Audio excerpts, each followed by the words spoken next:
Le monde des concours est superficiel et trop sélectif. J'ai fait un burn-out. Le concours que je vise, c'est Miss Côte d'Ivoire. J'étais en dépression, j'étais sûre d'être parmi les meilleurs. Beaucoup de concurrence, des petites guéguerres, des jalousies. Bonjour, bienvenue dans cette nouvelle vidéo. Aujourd'hui, on se retrouve pour un FAQ concernant mon élection Diva France. Je vous avais mis un onglet posez-moi des questions sur Instagram. Étonnamment, j'ai eu beaucoup de questions, je m'y attendais pas. Donc je pense que cette vidéo, je vais la filmer en deux parties parce que j'ai une vingtaine de questions et je pourrais pas tout faire dans cette vidéo.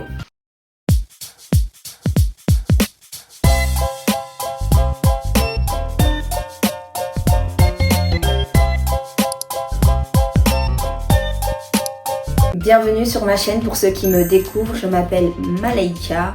Je suis la première de Film Diva France. À côté de ça, je suis étudiante en droit. Et maintenant, je peux officiellement le dire, je suis mannequin et modèle photo.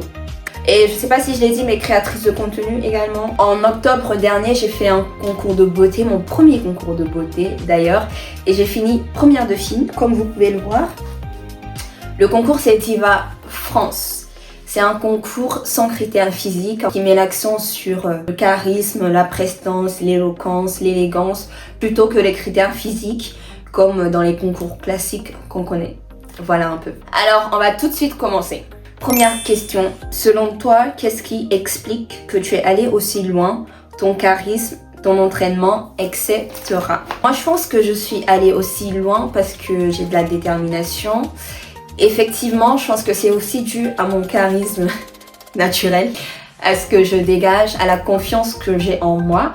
Mais c'est vrai que j'ai beaucoup travaillé. Pour ceux qui ont regardé la vidéo de ma préparation pour le concours Diva France, j'ai vraiment fait les choses en grand. J'ai contacté le coach des Miss France pour qu'il me coach, pour qu'il me donne des tips, tout ça. Donc je me suis investie financièrement, énergétiquement. Donc pour moi, le résultat, c'est un peu la suite de tout ce que j'ai fait en amont. Donc je pense que mon entraînement plus mon charme naturel, mon charisme, ma prestance, mis tout ensemble, ma performance était incroyable. Deuxième question. Ton astuce pour ne pas avoir peur sur scène? Ça, c'est une très bonne question. C'est vrai que dans les concours de beauté, la pression est énorme parce que tu as un public en face de toi. Le stress fait vraiment partie des concours de beauté, hein, c'est inévitable. Alors, un petit avantage, moi, je ne vois pas de loin. Je porte des lunettes, donc je voyais pas le public. Enfin, je voyais une grande masse, mais je voyais pas des visages individuels. Donc déjà, je voyais pas le public et ça m'aidait beaucoup. Et en plus de ça, je pense que d'un côté, ne pas penser au public. Juste profiter du moment, te dire que c'est ton moment. Et généralement, le public, il est là pour t'encourager. Donc oui, moi je dirais l'astuce pour ne pas avoir peur sur scène, c'est vraiment d'ignorer le public. Tu fais fi du public, tu te dis que t'es toute seule sur la scène. Tu profites du moment. Et aussi, ça aide quand tu vois pas très bien. Troisième question. Hey, félicitations pour ton titre de première de film. Comment était l'ambiance du concours? Franchement, je dois dire que avant de participer au concours, j'avais un peu des appréhensions parce qu'on sait que dans le monde des concours de beauté, il y a beaucoup de concurrence, des jalousies, des petites guéguerres entre les candidates, c'est ce qu'on a l'habitude d'entendre.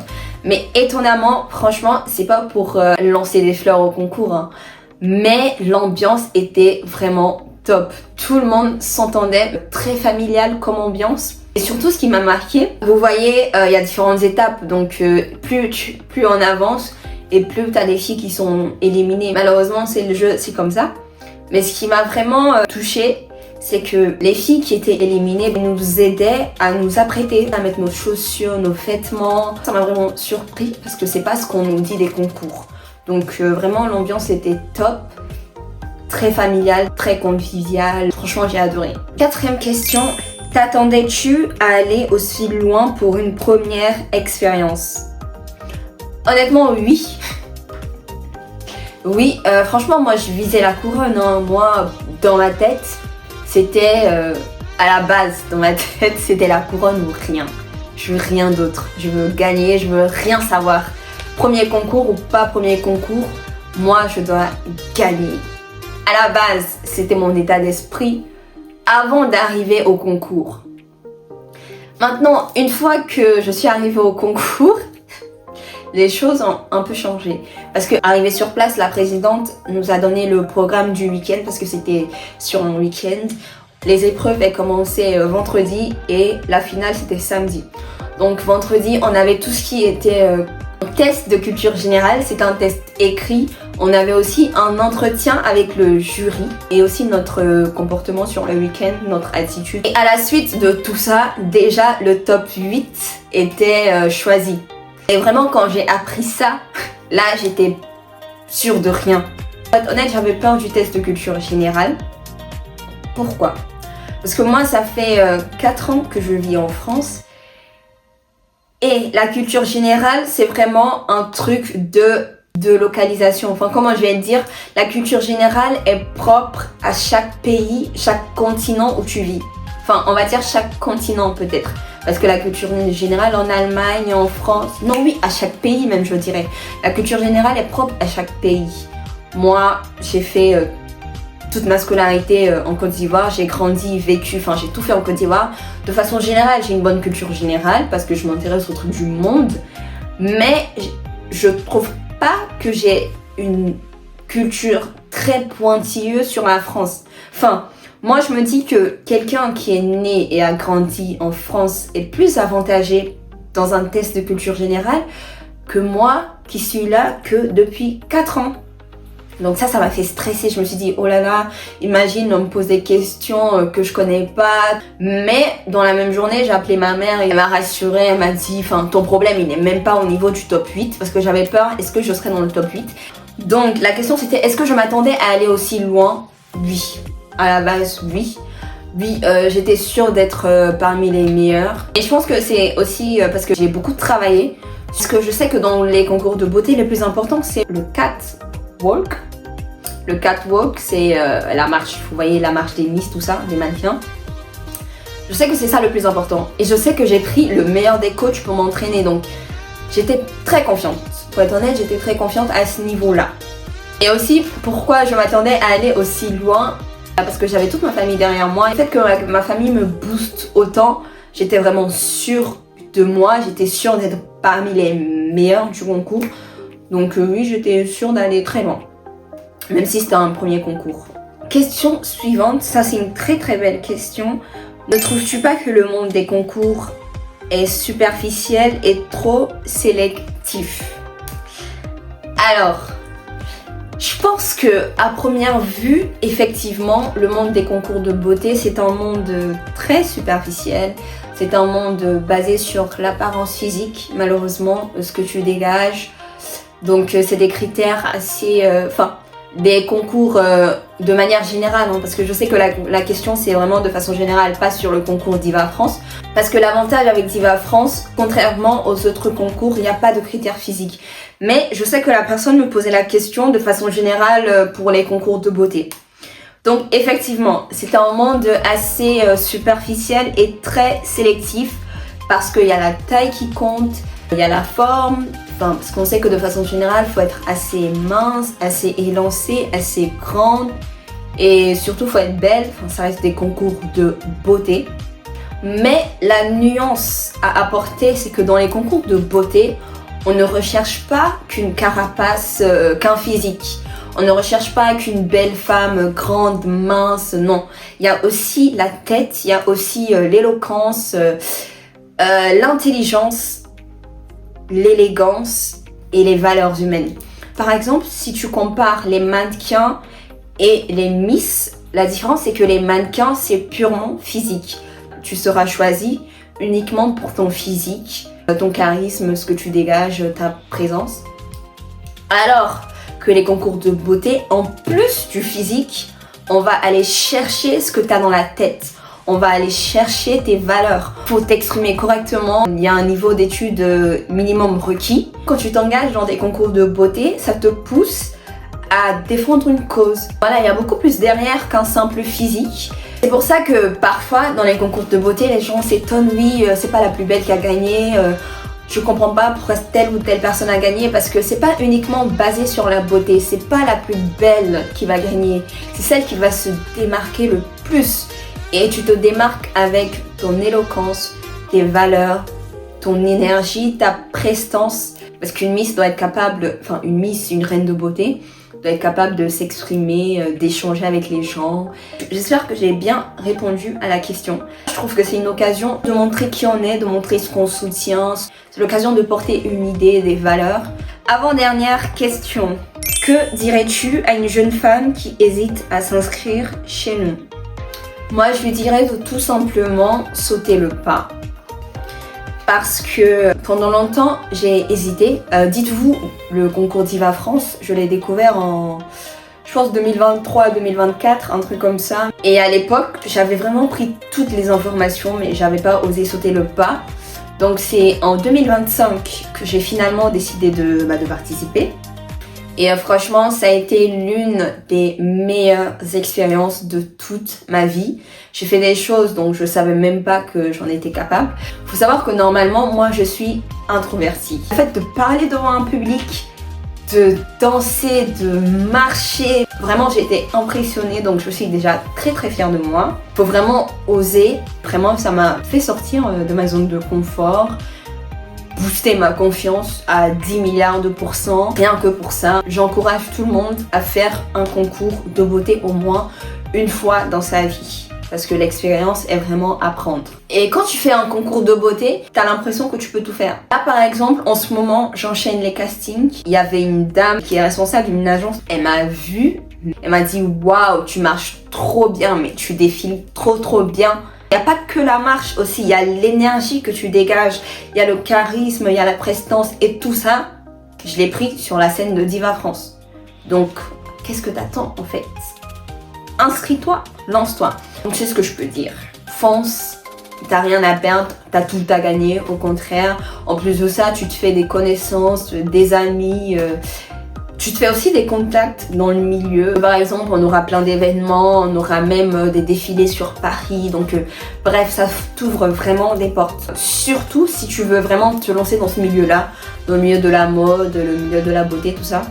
Lance-toi. Commencer par les concours de beauté peut être une très bonne alternative. On va faire la dernière question. Qu'est-ce que tu prévois par la suite? Un prochain concours? Alors, oui. À la base, moi, le concours que je visais, enfin le concours que je vise depuis toujours, c'est Miss Côte d'Ivoire. Mais depuis Olivia Yassé, Miss Côte d'Ivoire est vraiment passée à un autre niveau. Donc je me suis dit, avant d'aller à Miss Côte d'Ivoire, faut que j'aille tester mes compétences dans un petit concours. Enfin petit, dans un concours plus petit. Donc c'est comme ça que je me suis lancée à Diva France. L'objectif de décrocher la couronne à Miss Côte d'Ivoire est toujours là. Maintenant, il faut que je trouve comment je vais le faire parce qu'il faut gagner le concours régional pour aller à la finale de Miss Côte d'Ivoire. Et comme je suis en France, on a Miss Côte d'Ivoire France. Mon dilemme, soit je fais le concours à partir de Miss Côte d'Ivoire France, ou alors je vais directement en Côte d'Ivoire et je me présente dans mon village qui est Odiéné, dans le nord de la Côte d'Ivoire. Sauf que c'est en mai et en mai j'aurai cours, mais ça se passe le week-end. Donc est-ce que je fais un aller-retour, après je reviens en France et quand c'est la finale je retourne en Côte d'Ivoire? Mais dans ce cas il y a une très grande gymnastique, est-ce que vous voyez un peu? Ou alors je le fais simplement en France, mais c'est à voir parce que il y a des avantages et des inconvénients d'être la Miss Côte d'Ivoire France. L'idéal, c'est vraiment de se présenter en étant sur le territoire ivoirien, en étant en Côte d'Ivoire. Donc vraiment, il faut que je réfléchisse à cette gymnastique-là. Il faut que je vois comment je vais faire, comment je vais m'arranger. Donc il faut vraiment que je m'organise, que je vois ce qui va m'arranger le mieux, ce qui sera le plus avantageux pour moi. Alors, je tenais à faire un petit point santé mentale, parce qu'il y a plein d'autres questions, mais auxquelles je peux pas répondre aujourd'hui parce qu'il y en a beaucoup. Mais il y a des questions comme comment tu te sens depuis le concours, qu'est-ce que ça a changé dans ta vie, tout ça. Tout ça, on va le faire dans la prochaine vidéo.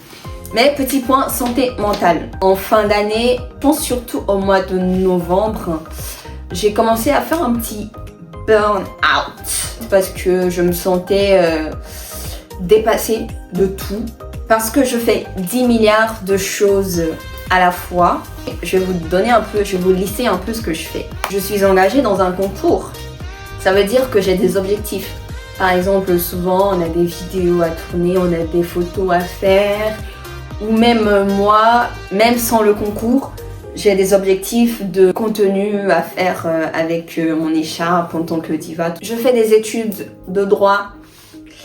Les études de droit sont connues pour être les études les plus difficiles dans l'histoire des études. Je crée du contenu sur les réseaux. Il faut savoir qu'une plateforme comme TikTok, il faut poster tous les jours. Donc à l'époque je faisais ça, je postais tous les jours. Et en plus de ça, ma chaîne YouTube, je postais deux vidéos par semaine. Il faut savoir qu'une vidéo YouTube, minimum 7 heures de montage. TikTok, on peut dire minimum 1 heure de montage. Parfois je travaille, je suis hôtesse d'accueil dans les événements. Et depuis mes concours, tout ça, maintenant, tous les week-ends, j'ai des shootings. Tous les week-ends, j'ai des événements, j'ai des trucs à faire. Le mois de novembre, j'ai fait un burn-out parce que j'en pouvais plus de tout. Parce que je faisais trop de trucs. J'avais jamais de repos, j'avais jamais de temps pour moi. J'avais plus mes week-ends parce que tous les week-ends, j'avais des shootings. Pas forcément pour Diva France, hein. Non, c'était des shootings pour soit des marques, soit des... bref. Donc j'avais énormément d'événements en fin d'année, le mois de novembre. En plus de ça, avec le froid, avec le fait qu'il commençait à faire nuit à 17h, avec le fait qu'il y avait les partiels. C'était une catastrophe. Tout était mélangé. Bon, est-ce qu'on dit mélangé en français? Ça m'a fait vraiment détester l'environnement dans lequel je suis.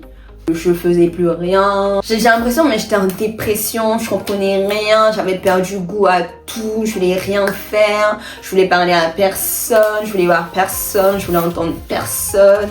Qu'est-ce que j'ai fait pour sortir de ça? J'ai pris un billet pour aller en Côte d'Ivoire. Donc la fin de l'année, je l'ai passé en Côte d'Ivoire et vraiment c'était incroyable. Je pense que c'était vraiment les meilleures vacances de toute ma vie. C'était vraiment trop bien. Ça m'a fait du bien de revoir ma famille, mes amis, mes proches, de sortir, de voir du soleil. Bref, ça m'a fait un très grand bien. Ça m'a ressourcé. Je tenais à dire que parfois il faut savoir ralentir et il faut écouter son corps. Parce que moi, le problème, c'est que je m'écoute pas. Je force. Et après, j'ai plus d'énergie parce que j'étais trop à fond en fait. Donc c'est ce qui s'est passé. Mon conseil, c'est apprenez à ralentir dans la vie. Écoutez-vous et ne vous mettez pas trop de pression et ne faites pas 10 millions de choses à la fois. Essayez de faire les choses par priorité. Prenez du temps de repos et s'il le faut, n'hésitez pas à tout arrêter. Je sais que tout le monde ne peut pas le faire, mais à votre échelle, trouvez ce que vous pouvez faire pour vous sentir mieux. Allez faire un petit week-end dans une ville à côté ou juste tout arrêter. C'était ça mon petit conseil, santé mentale, c'est vraiment important. Je sais que, surtout dans la société africaine, la santé mentale est un sujet assez tabou, les gens l'ignorent, les gens disent non, c'est pas des maladies de chez nous, ça n'existe pas de chez nous. Ou alors ils vont te dire faut prier, c'est des esprits, des trucs comme ça, mais non, c'est comme avoir un rhume. De la même manière que tu peux avoir un rhume, un palu, une grippe, tu peux aussi être malade mentalement.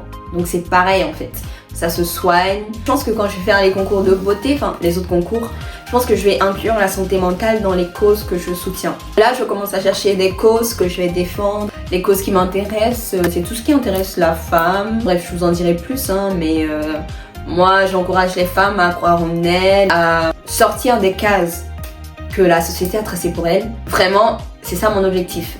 Déconstruire les femmes, les encourager à croire en elles, à faire ce qu'elles veulent, à se prioriser dans leur vie, vraiment à faire en sorte qu'elles soient vraiment le personnage principal de leur vie.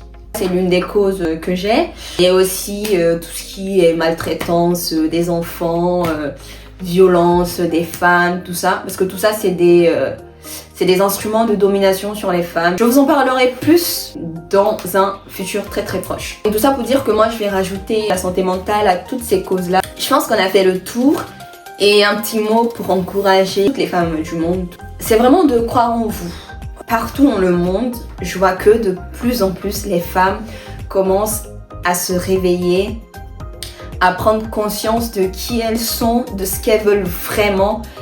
Vraiment, les priorités ont changé. Les femmes commencent de plus en plus à sortir des chemins classiques que la société a imposés depuis trop longtemps. Moi, je suis très fière, très contente quand je vois ça. Croyez en vous, vous êtes vraiment la priorité de votre vie. Faites-vous passer avant tout. Apprenez à être égoïste. Faites vraiment ce dont vous avez envie. N'ayez pas peur d'être différente. Apprenez à vraiment vous aimer. Parce que quand tu t'aimes vraiment, il y a énormément de choses que tu ne tolères pas. Cultivez votre amour propre, votre estime de vous-même. Ça va beaucoup vous aider à faire le tri dans votre vie. Parce que si tu as une très forte estime de toi, si tu as un grand amour propre, par exemple, tu vas pas tolérer un job que t'aimes pas ou t'estimes que t'es pas valorisé. Tu vas pas tolérer une relation toxique, une amitié toxique, bref. J'encourage vraiment les femmes à cultiver tout ce qui est amour propre, amour de soi-même, confiance en soi. C'est tout pour aujourd'hui. Il fait nuit. J'espère que la luminosité sera quand même bien. J'espère que cette vidéo vous a plu. Si c'est le cas, je vous invite à la liker. À me laisser de gentils commentaires, à me dire ce que vous en pensez. Si vous avez d'autres questions concernant l'aventure d'Hiva France, n'hésitez pas à les mettre dans les commentaires. Là, je vais reprendre les vidéos. J'avais fait une pause parce que j'étais en Côte d'Ivoire et aussi parce que j'étais en burn-out. Comme je vous ai dit, j'avais pas la force de filmer, de faire du montage ou quoi que ce soit. Mais bref, on va très vite reprendre. Merci beaucoup pour tous ceux qui regardent les vidéos, tous ceux qui s'abonnent, tous ceux qui commentent, tous ceux qui interagissent. Bref. Merci beaucoup. On se dit à très bientôt pour une nouvelle vidéo. En attendant, prenez soin de vous. Bisous.